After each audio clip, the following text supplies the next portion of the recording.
City clerk, take note of the attendance. And first thing on the agenda is public comment. Is there anyone who wishes to make public comment at this time? There's nobody in here. See anybody online? Anybody? No, sir. Okay. All right. Then let's move on. Chair, quick question. Do we have to approve an agenda? Usually we do.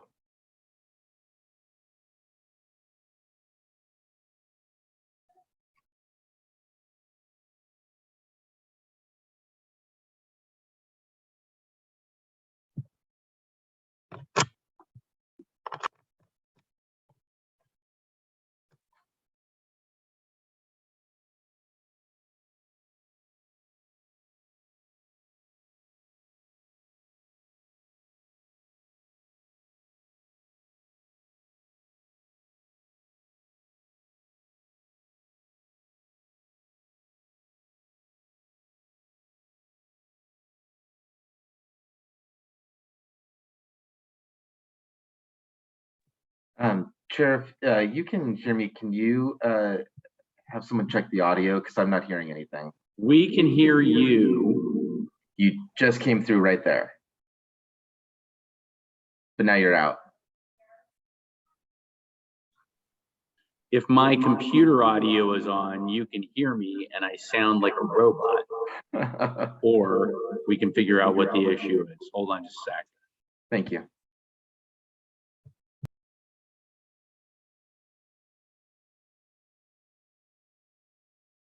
Councilman Johnson can't hear us. Can you hear us now, Joe? All right. We got it now. We got it figured out. All right. Councilman Johnson, do you see something in the agenda that we need to update, change, anything like that? No, I just want to make sure that that order of business was just officially official. Right on. Well, let's go ahead and officially officiate it. Is there a motion to approve the agenda? So moved. Second. All right, moved and seconded. All in favor? Aye. Okay, Aye. we're approved. All right. First thing on the agenda is approval of minutes dated April 4th, 2023. Did either of you see anything that? Good to go. Councilman Johnson, you okay with those? All right, then we will take those as written. And first agenda bill is AB 23-052. Motion to select, actually, we have 3 agenda bills. Do we need to take these one at a time? It's better as a group. Okay, so let's 3 agenda bills about taking different construction contractors. Who's going to talk to this one? I'm going to start. Patrick will be here for dates and times and that sort of thing. And then we have Michael Celeste online from Gordian, who's our consultant, who will fill in the blanks if there are any blanks left. So many moons ago, we embarked on the JOC process. And we've been working with the Gordian group after the council approved a contract with them to help guide us through the process of selecting JOC capable contractors and getting our program set up. We've constructed the construction catalog, which is the master list of projects, types of projects that these contractors bid on. Gordian takes the latest data and costs, assigns it to each item in that contract. And then when these contractors bid, they're really bidding on a price adjustment factor. So effectively, Gordian set the list price, and then the bid results let us know what percentage of the list price they're willing to do that work for. Everything is in that contract, from wallpapering walls to painting walls to installing light fixtures to replacing guardrail along roads to changing a pump, working on air conditioners. What else? Everything you can think of is incorporated in this process. So we went through the bid process with that document. We circulated it for, I think, 3 weeks. Thanks. See, he's there for the dates. He's not running up to the podium though. So we circulated it for 3 weeks and we had four contractors bid on the construction catalog and participated. They were all responsive bidders. Patrick evaluated all the responses and we are recommending these are as the top 3 of the 4 to go ahead and execute contracts with. These contracts are limited by state law up to $500,000 per contractor. All our purchasing procedures are still in place. So if it exceeds the signing authority of myself, the mayor and the city administrator need to sign off on the project. If it exceeds their signing authority, we will be bringing it to council. This is just an alternative tool to get already approved work done. So we aren't looking for extra budget. This isn't new money. This is the existing CIP program. This is our existing operating budget. One of the projects right out of the gate, as soon as we get this in place, is going to be repairing fences at storm ponds. And that's one of the first jock projects right out of the gate. So Patrick, did I miss anything? No, you pretty much covered it all. A couple of touch points that I think are just worth bringing up is that construction task catalog. It's like a 5,000-page document. It covers anything in construction, which is why it's not an exhibit on here. It won't fit. Otherwise, I would have. And so, like Mike was saying, effectively, which is shown on the bid results, which is Exhibit 4. These contractors were saying, we're gonna, for every item in the construction task catalog, we'll get paid 1.2 times or 1.3 times, whatever their bid factor is, and they're locked into that. And so that's what they're effectively bidding on. And we take the 3 lowest bidders of those adjustment factors, and those are who we move forward with. And we get to select which contractor for which project. And so, or we could even take bids from those 3 for each project.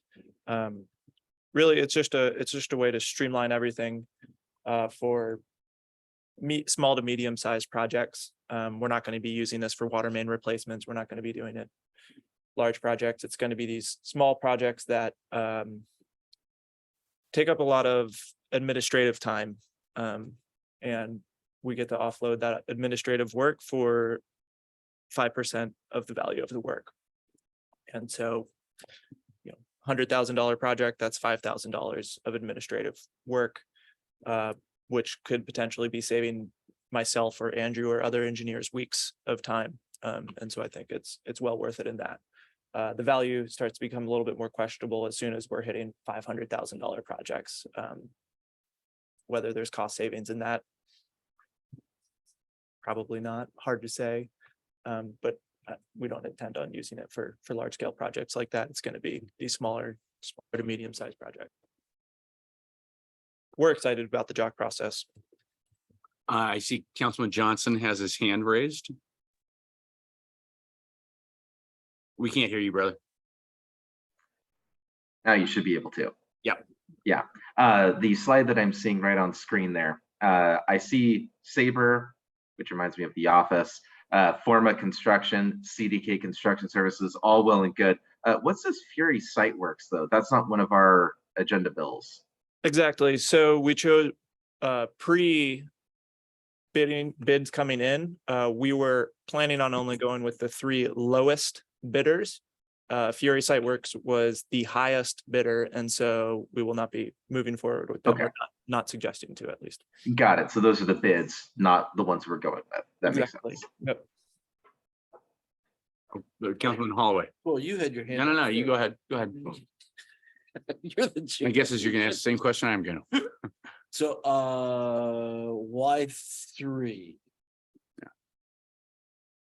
That's the recommendation from Gordian as best practice.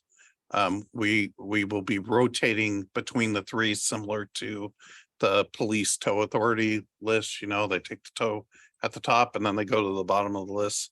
It's the same concept for this. We will take the contractor at the top of the list and then rotate through the three. And then once we've gone through all three, then we will know who is better at what projects, and we can choose from there. That's how it's been explained to us. Is it necessary to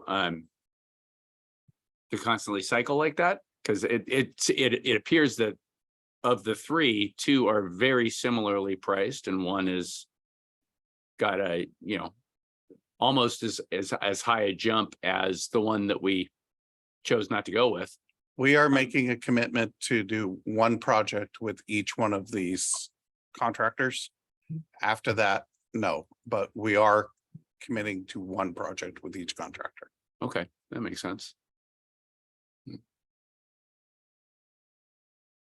Any other questions on this? No. Chew on that, but all right, I'm good. Councilman Johnson? Nope. All right. I would suggest consent.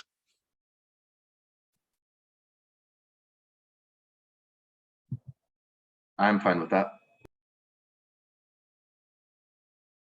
How much is the total here that we did with Gordian?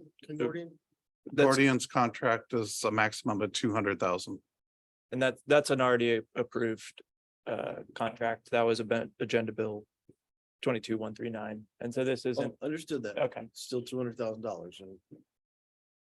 And like Mike said, we do have to bring this spending authority, anything that we'd have to bring to council normally, we still have to bring to council. Anything that we'd have to defer to city admin and mayor, we still have to do that.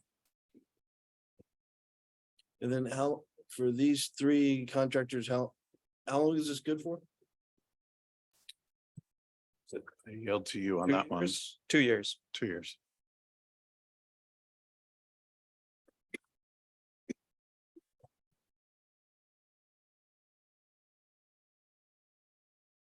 I'm still uncomfortable as you were with. The one bidder was significantly higher than the other two, Well, then but let's go non-consent. no, if I can't get over it in the week, I can always pull it off consent. All right. Fair enough. But it's not a bad point. It's, you know, I think a fair point. So if you want to go non-consent, I will totally support that. This is Michael real quickly from Gordian. Can I just chime in on that real quickly? Sure, absolutely. Sorry to interrupt, but we want to do that pursuant to the RCW. So the RCW dictates that we have up to 3 job contractors. We've been doing this for over 30 years, and best practices, we want to give you a diversified portfolio of job contractors pursuant to the RCW law, because reality is one or two of them might not necessarily work out too as well. So there's a lot of different reasons we want to do it, but one of them is because the RCW allows us to do that. I imagine it's also possible that the higher bid comes with a higher level of work. There may be a distribution of different work that they do. Again, that was the tomb that you decided not to attach to the contract. So if I understood correctly, RCW requires 3 or more? No, we recommend up to 3 pursuant to the RCW. These are performance-based contracts, so if they don't perform well, there is no commitment at all whatsoever to go with any of the contractors. So we want to give you that diverse portfolio to have access to different contractors. So some not perform for a lot of different reasons. Maybe they don't perform because their workloads are really busy, or having poor performance issues too as well. So we just want to maximize the program for you. Councilman Johnson. We can't hear you. Maybe louder. Keep forgetting to do that. So even if we like the 4th option, we couldn't take a 4th because the RCW allows up to 3. Okay. Correct. Yep, that's correct. All right. Well, I'm going to jam this through on consent then. All right. And thank you. And I think we're to you, Mr. Chambliss? Actually, we're back to Patrick, Are we? Oh, great. sidewalk replacement program. Before we go, Bob, can you check on that? Because I'm now confused on the restrictions of RCWs. I kind of interesting that RCW would restrict us to no more than 3. I don't think Seattle could do this on 3 or less. It can be out after the fact. Oh, no, I got it. Oh, okay. So the statute that authorizes job order contracting it's chapter 39.10. It's the alternative public works methodology chapter. It's the same chapter that authorizes the design build Right. that we're utilizing for the community center, that authorizes the GCCM method. And so this is under 39.10.440. Parentheses 3, a public body may have no more than 3 job order contracts in effect at any one time, with the exception of the Department of Enterprise Services, which may have 6. That's the state department that handles most of the contracting for the state of Washington. So it, as Michael said, it's right in the statute. So we can have no more than 3 open at one time. Do they all necessarily need to be handled by 3 separate contractors? That would be the 3 that would be open. When you approve these contracts, it's opening that contract. Yeah. So we can only have 3. Oh, I see. I This see. You're this is the contract, not. So they it's can be not working- contract by Not, job. they can work on 20 task orders. okay. All right. Yeah. Thank you. Thank you for that clarity.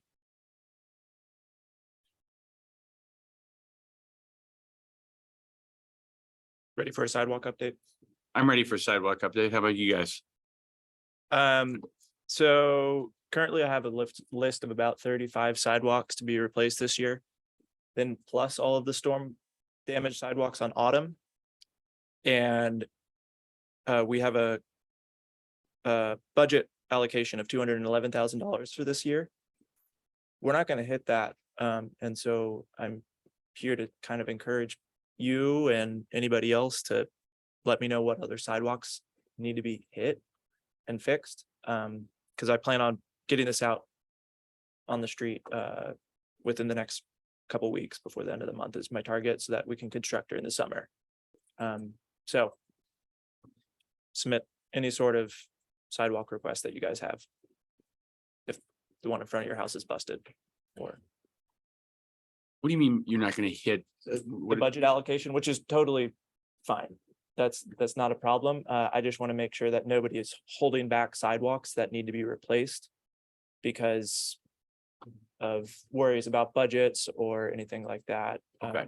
So there's room in the budget for more sidewalks. And so if Okay. you have I know Kara Christensen already submitted some sidewalks that she needed to be replaced. And so that's great. And I just want more public feedback.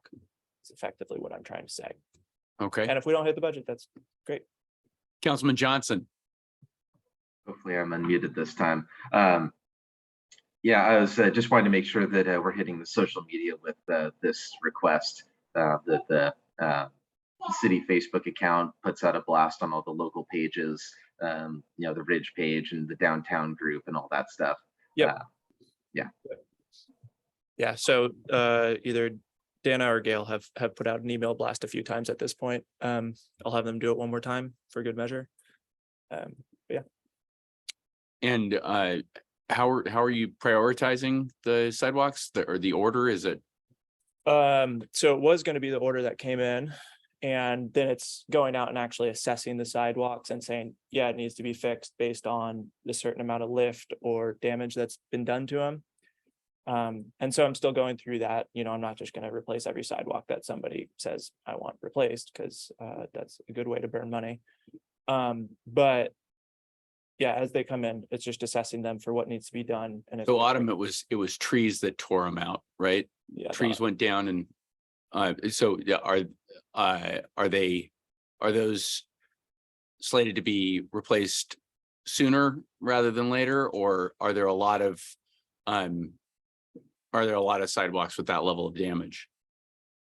So we have a list of 35 sidewalks that are going to be replaced.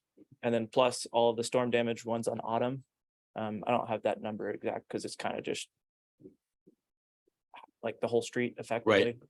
And So so we do have temporary repairs in place Yeah. out there. It's not missing chunks. there's just cracks, there's lifts.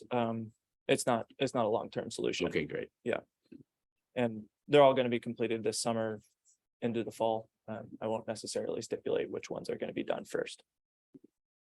Councilman Johnson? Yeah, when you say replacement, do you really mean full replacement, or does this mean 35 that some of them will be replaced, some of them will just be ground down? All of those are replaced. There's some more grounds that'll be done as well, but that's 35. Okay, on top of the 35. Okay. You have a member of the public raising their hand, Mr. yeah, well- Shield. All right, let's go to Mr. Shill.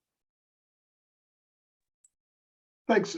Just on the subject of sidewalk repairs, I've noticed that some of the sidewalk repairs from the last couple of years, to me, struck me as not really having been done very well. That, you know, they seem to replace some lifted sections due to tree roots with sidewalks that kind of go continuously up and over, but still have a lot of up and down. And it seemed like the quality wasn't as good as the original sidewalks, other than the lifting and cracking. So just wanted to mention, I don't know to what extent staff is looking at the quality of the work that was done by previous contractors on sidewalk repairs and keeping them in mind when you're contracting new ones. Yeah, so those sidewalks are generally, those would be what's called a root ramp. And the reason the sidewalks originally lifted or buckled is because roots up on Snoqualmie Ridge grew to such size that it forced the sidewalk to lift. And then we come to the decision of we either have to go up and over the root with what's called a root ramp and what you're seeing, or we have to cut the root, which can sometimes be detrimental to the tree health. And then it's a question of, do we want to cut down the tree or build a root ramp over it? And staff has determined with a lot of those that the root ramp is the preferable option.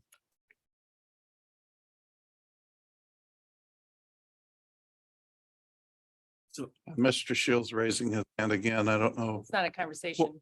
point of order, there's really, we don't normally do public discussion on discussion items. Agenda bill, there's a time for public input before we make a decision, but the discussion item for us was staff, Right on. Sorry about that. Okay, no, it's not you. it's my fault, but I'm gonna blame Mr. Chambliss.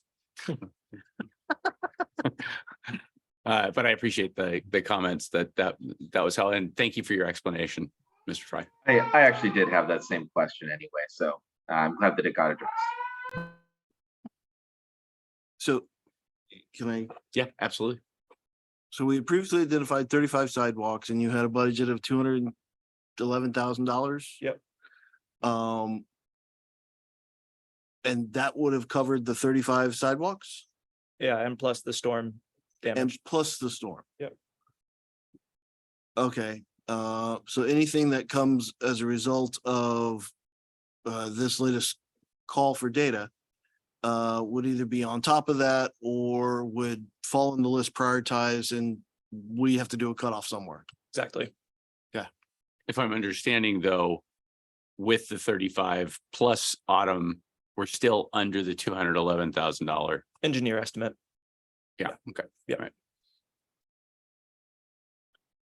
Okay. Thank you. I think, right? Yeah. Yep. It's good Okay. stuff. All right, number 6 is Water Reclamation Facility Phase 3 project update. I turned it over to Andrew.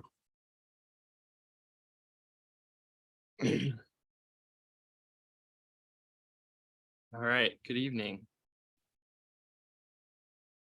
We've been working diligently on the phase 3 improvements on the getting it to a final design point. So I'm here to provide an update on where we're at and where we're going with that project. So just a recap on the, let's see, can you guys aren't seeing my screen, just a second.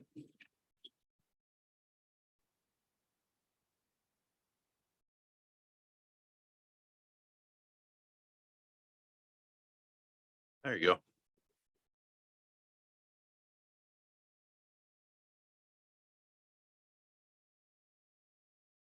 Okay, just a recap of what's included in the phase 3 improvements. Boy, that's a lot smaller than I was expecting. Sorry about that. You can still see the aerial, so I'll describe them, but it's a combination of performance improvements, facility capacity expansion, and in-kind replacement. So the pink ags are for replacement, the green is for performance improvement, and the purple is a capacity expansion. I'll start upstream of the process. We've got Kimball Creek Lift Station that's at the end of the parkway. It's the largest lift station in the city. We'll be doing some electrical improvements there. Go to the Headworks building. We'll be doing improvements to the grit and screening. The oxidation ditch, that's the bulk of the work, and we'll be retrofitting those ditches to make them more of a plug flow reactor and increase capacity. And then the solids handling facility will get some equipment upgrades, which will also increase capacity. That portion is funded from the casino directly. So Kimball Creek Lift Station, this is going to be replacing electrical components that have been operating for 25 years there. And the goal will be to reduce the flow spikes that come into the treatment plant and cause wear downstream of that plant or of that lift station. The Headworks will be replacing a rag screen in kind. So on the left there, that's a perforated plate screen that will be replaced with a newer model. And then to remove grit, we'll be upgrading the vortex chamber, which is on the right. This is kind of the first line of defense in the treatment system. It protects a lot of the downstream equipment. The solids handling facility, this was completed under phase 2 and size for the, at that time, the 2040 projections. Since completing that, the casino expansion has come online, which required further capacity expansions to that facility. So we'll be upgrading the aeration equipment. So on the left, you can see what was installed recently, and we'll be putting in jet aeration, which is on the right. And again, this is the casino funded portion of the project. The oxidation ditches, this is the bulk of the cost and work. It's a combination of performance improvements, in-kind replacements, and capacity expansion. The ditches have been operating, the aerators have been operating for 25 years continuously. The performance improvements will improve both the oxidation ditch performance and the clarifiers downstream. And this will increase capacity by 25% for flow and load. A quick question. What is the expected lifespan of these components? So it depends on the component.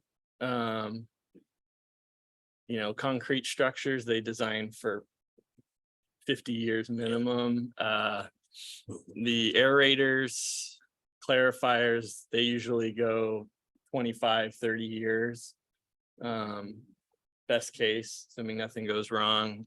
Things like ragging, grit, like we were talking about the Headworks, how that protects that equipment, that can impact the lifespan. So it really depends on the component. So I think RH2 would be able to answer that a little bit better, but that's my understanding. But it's generally considered smart to replace it before it fails. Absolutely. Okay. Yes. Yeah, especially on such a facility. So in general, all the equipment, we try to avoid single points of failure. So if something does fail, we still have to replace it, but there should be a backup in place, because it would be, well, it wouldn't be good if everything failed. So, and then the permit capacity will be assessed in 2025 at our next permit renewal. This is a 3D image of the proposed oxidation ditch improvements. The building on the lower right. That's the new blower equipment building that'll be added. The aeration piping will be added. The walls will be brought up to current seismic code, and there'll be several, probably over a dozen pieces of equipment that'll be used to monitor the system. That'll give our operators more control and overall improvement of the process. So budget wise, the budget for the project life is just over 15 million. We've spent to date about $1 million on design work. We have outstanding contract value of just over 2 million. That is for electrical, the electrical equipment that we pre-purchased, as well as the Kimball Creek lift station, which was bid earlier this year. This leaves $12 million in the current available budget. In the next couple months, we're going to have several agenda bills coming your way. One will be a direct purchase of the headworks screen. The big one is the construction contract, which is estimated around $10 million of the construction work. It'll be a 2-year construction window, and we'll have a services during construction consultant contract, which will provide somewhat construction management and equipment startup. And that leaves $500,000 in the budget. I've added a note that the project is going to be completed. We're shooting for summer 2025, so it's 2 years. So the spending will align with the CIP schedule, what's in the CIP budget.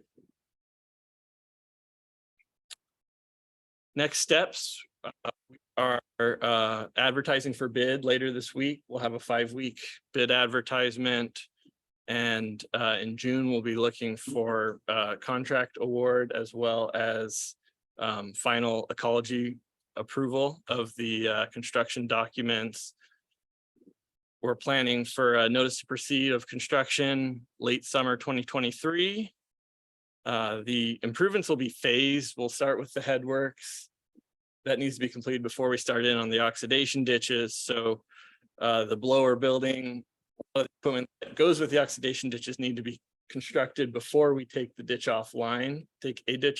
So we're looking at summer 2024 for startup of the new oxidation ditch process. And then at that point, we'll retrofit the second half of the ditch, and that'll be completed in summer 2025. So we'll be starting the construction this summer, and it'll be ending in about 2 years. So, and that's it for this presentation. If you have any questions, I'd be happy to answer them. If I can't answer them tonight, I can circle back with our consultant and follow up as well. A big project. I just got 2 nits. Go ahead. In the $9 million, I assume there's contingency in there? Yes, so there's some minor change contingency in the contract, as well as there is a high level estimate and a low level estimate. That's the high level that I presented here in here. Good. So I hope that the bids come in lower. Contractors have been pretty hungry, but we'll see when we get bids in. And then, is there any issue with permit comes due in 2025 and you're looking to have an increase in capacity for new permit, but construction completes in 2025 too? Is there any chance of like extending that permit for a little bit to get some time in flow with the new setup to actually prove the higher capacity? Or is that a concern, not a concern, or? It's a coordination item. The good part is that I put 2025 permit renewal. That's actually when we apply. The permit renewal will be completed in 2026. So our permit goes through mid 2026. It's a lot to happen between now and then, but that's the rough timeline. And we have been in conversations with permit manager ecology about that schedule. I guess my question, I don't have enough experience with these kinds of budgets to really know, but it's kind of seems kind of scary to me. It looks like our reserve on this is just doing the math in my head, like 3.2, 3.3%, which feels thin. Well, it is a conservative, the construction number that's in there, that's the more conservative. There's some contingency built into that number. And then I would say during phase 2, we had under 5% change order. And that was, I think, a slightly larger construction contract. So I feel that our engineer has shown a good record of avoiding big change orders on such projects. So that Under 5% is potentially greater than 3.2, 3.3. That's yes, it's pretty good for a general contract, I think, and we do have, like I said, contingency built in the minor change. Also, that number that's in there is the higher range. I think that the engineer's estimate was between 9 and 10 million. So okay. we're about, the upper end of that. All right. Councilman Johnson, anything from you? Yeah, it's just looking back at the budget that we passed and kind of looking at the utilities capital fund here. Just making sure that I understand. If you go back to that other slide that had the that list that have, that. I was just trying to see how we're kind of doing with what we had budgeted. So this estimated future remaining budget, that is at what point in the future we expected that that's going to be complete? Is that summer 2025? Like we expected summer 2025, we would have that much less left as our remaining budget? Yeah, I think that's a question. I think I can answer that, Drew. If you want to step in, you can. But the spending, so the contract, the big portion of the contract will be with the contractor. We'll sign the contract, but the actual invoicing won't be completed until the project's done, which would be summer 2025.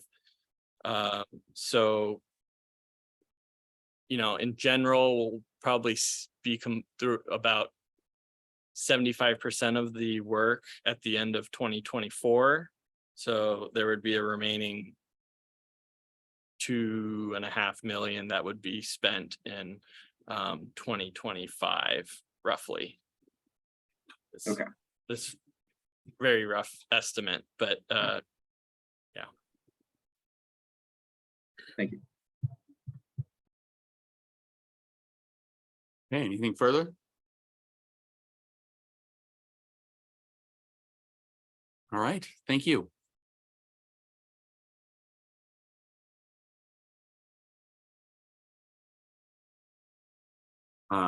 Next on the list, what's next on the list, Mr. Chambliss? It is Urban Forestry Improvement Program, which is Phil and Andrew. Phil wants to be on Specifically, our Sodom Saturday Ave. schedule. Yeah. All right. And as requested, he's not wearing a suit. Darn it.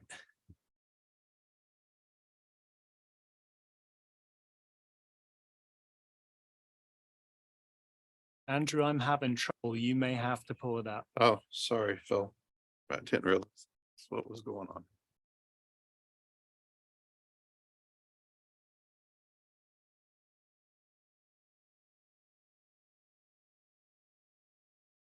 Okay, so wanted to just fill you in on some details about upcoming plans and the history of this program. So next slide, if you would, Andrew. So we have a CIP program to replace street and park trees, particularly those that have poor existing soils, as is shown on the picture on the right. That is from Stellar Way, which was our first project in 2021. We replaced 50 trees along Stellar Way, and we excavated out soils to a depth of 3 feet. Next slide. So we're gearing up to do the same on Autumn Avenue, and as part of that, we've done some scoping work and we did some potholes for drainage test and soil conditions and utilities, and we found basically the same soil profile as Stellar. So much like concrete, not possible to dig that with a shovel. And you can see the roots are in the top 4 to 6 inches, which is why the picture on the right, that's why that happens. The roots are just not deep enough. So the overview of our plans is we'd like to replace 77 street trees along Autumn Avenue, along with 50 street trees, street and park trees. That's actually 47 street trees and 3 park trees throughout the city that were winter storm losses. And this will include excavating out the planter strips, the depth that I showed you, replacing with new soils, installing some drainage in places, irrigation in places, and root barriers to prevent further damage to sidewalks. And so we're looking at a 1-to-1 replacement for what we lost in the winter storms, and also for the tree sites and trees that were pre-existing on Autumn. And I'll let Andrew take it from here unless there's any questions on that. When you say it's 1 tree for 1 tree, but is it the same size for the same size? No, unfortunately, we can't. Yeah, we It can't. gets expensive. Yeah, we can't plant those. They also, larger trees don't transplant well. There's a lot more mortality. So there's kind of a sweet spot, and that's a 10 to 12 foot tree is what we will install.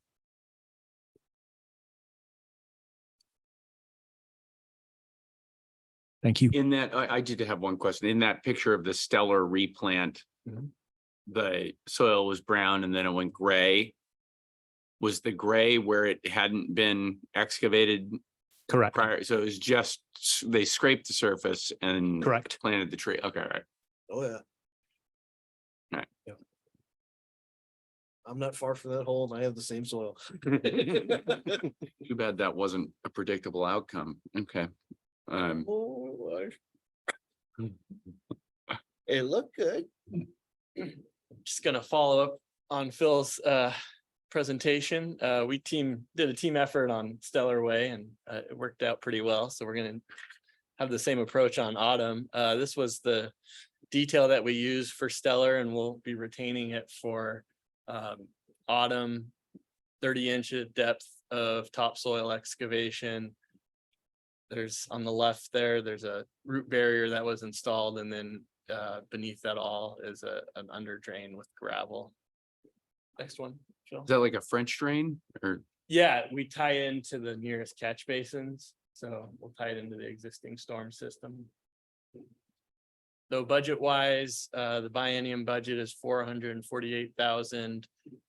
We haven't spent, but we've contracted approximately $20,000 for design work to assist with creating plan sets.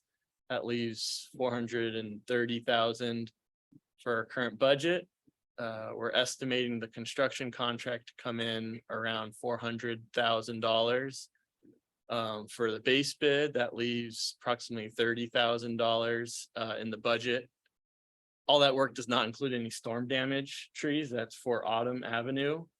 I've included a line item here, the $210,000, which would be for storm damage. And we're planning to include that in our bid. We'll have a line item we call an alternative additive item, which gives us the option to scope the project, including the scope after bid opening. Next slide. Council hasn't taken action on the storm damage request yet. So that preserves our opportunity to save money with one mobilization, contractor do all the work. So we had them bid both steps. In the meantime, Drew will be wrapping up the item he's bringing before council. Council could speak whether or not that'll happen. And if the council agrees to fund that 210,000, we're in position to execute. So if we saw Stellar and what happened there, and you guys fixed that. And then it looks like it was the exact same conditions on Autumn that resulted in what we've got there. That's kind of a scary looking situation. I know it's a big storm, but kind of a scary, for, I know some residents on that street that were a tiny bit terrified. But how many of our Me too. streets, how many of our, I feel like I asked this question before, and I don't know if I totally understood the answer, but how many of our streets are in the exact same condition where we can just anticipate the same kind of thing happening? 118 streets or street segments. Snoqualmie Ridge 1. So basically, any of those that have big trees can anticipate the same kind of thing happening, potentially? Potentially. Well, what's our responsibility there as far as? Our responsibility is to risk assess the trees, to try and prevent any issues that would occur, which we do on an annual basis. So I don't like to wait around for something bad to happen. I want to stop it from happening. So that's our approach. The challenge is that it's not always predictable. It's difficult to predict uprooting failures. One thing I will say is that the tree conditions are not uniform across those 118 streets and street segments. Some streets have smaller trees. They're not really growing very much. They're very much less likely to tip over. So there is some variation. What kind of trees were these on Autumn that just went down? They were ash trees. How many streets do we have with similar sized ash trees and planting conditions? We have about 12 streets with similar sized ash trees and planting conditions. Are you terrified by that? Does that scare you? So my observation, okay, so you're asking me if I'm terrified. It's not fun being out there in the middle of the storm when these things are blowing over. So yeah, it is scary. However, these really aren't big trees. Okay, a big tree is a Douglas fir that's 150 feet tall that's behind somebody's residence. These ash trees are maybe 35 feet tall. It's been our experience that even when there is property damage, it's very minor. And I know this from experience, having removed these trees from vehicles and from buildings. When it's buildings, you're looking at a dent in the gutter. So they may appear big in, to an untrained eye, but in my world, these are not the scariest trees in the city that I'm concerned about. Well, what are the scariest trees in the city that you're concerned about? The ones that we risk assess on an annual basis in the forest edges, they're just so much bigger. So the potential for harm is greater. So but again, we don't wait around for something bad to happen. We proactively risk assess and remove those trees so that any known conditions, we deal with them. And I would say that that's how it gets into the budget. You identify what you have the tree plan and what you're going to replace, annually. And so Autumn was already slated to be replaced. Right. That's correct. Yes. And so he has a plan that goes out to like 2044. So Thank you. I don't know all the plans. Councilman Holloway. So how many trees in Autumn would you consider as storm damaged? 13. Oh, 13 were of the 77 were lost in the storm this winter. okay. So I guess the option I'm not seeing is we stick within our budget. We get the storm damage trees replaced and we do as much as Autumn as the budget allows from there. So is that we really ought to do the storm damage ones. At least that puts, if I have to prioritize between Autumn good tree, I'll call them good. Autumn better trees versus storm damage, I put the storm damage up front and we ought to get those fixed. right? Well, Or is that prioritization backwards? yes, but we issued a contract to develop plans and specs based on the capital plan, which was to replace all trees on autumn. So it's kind of hard. I mean, we can certainly do it, but we'll be executing a change order with that contract to change the design to stay within that budget and do that. We can certainly do that. So Councilman Holloway, Mike, oh, I'm sorry, go ahead, Councilman Johnson. Yeah, something that would help me figure out how I'm feeling about how this has been budgeted is if you could just remind me again, which fund covers the tree replacement program? Is it in the enterprise fund, since the trees are kind of part of, in a weird way, stormwater? That's correct. Okay, that's what I thought. So I feel like, to me, with the amount that we're talking about that's going a little bit over, I think that I could justify covering those extra costs from that fund a lot more easily than I could if it were coming from some of the other funds. I think the question that I would have is if you lived on autumn and your tree didn't blow down, how could you be convinced that the tree in front of your house was a safe tree? You know, planted the same way as all those other trees. Piece, but that's almost any tree in Snoqualmie Ridge 1. Okay, they're all kind of planted under this. There's some different areas. I agree with Phil in that there's some different areas where they actually put dirt in. One thing I just wanted to add to the conversation, constructability wise, doing this project as a single block or 2-block area, it's less impactful to the residents that way. You know, it's one construction event that it is a big impact. We're going to be, you know, digging up their landscape strips, having stockpiled materials, having trucks in and out, having traffic control, you know, noise, dust, you know, doing that in one sweep through the street is much less impact than coming in the next year and doing it, you know, doing the second half. The other thing, constructability wise, those drain pipes, those under drains, it helps to have them continuous. So when you put those in, you can draw the line, but you gotta extend it for at least a half a block or so for it to make sense. Right. That's quite a project. I have a question.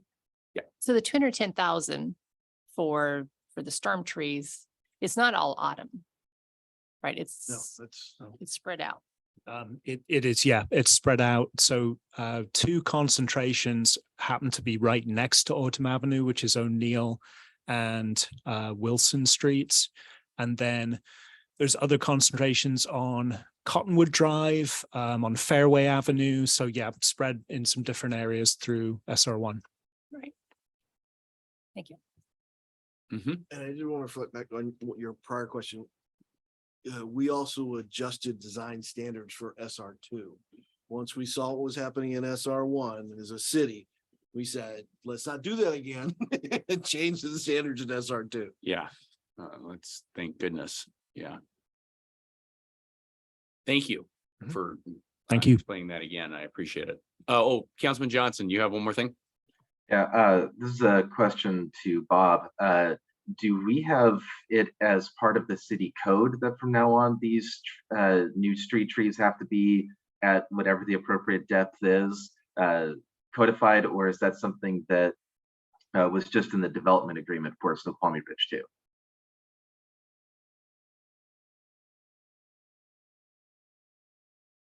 It's okay if you don't know off the top of your head. That may be a Phil question versus.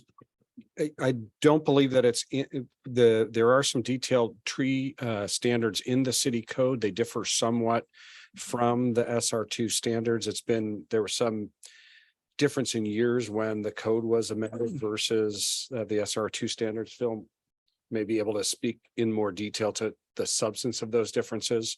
There are a lot of requirements in the existing code, but they don't mirror the development standards exactly. I'm curious if we need an update to the code to ensure that that the standards that were met in Snoqualmie Ridge 2 are basically what's done forevermore. I believe community development is currently working on that. And Phil can speak Point. to that too. It depends on the part of the city that you're in because the soil conditions downtown for Yeah, for are sure. not the same as they are on the ridge. Right. Thank you. Right.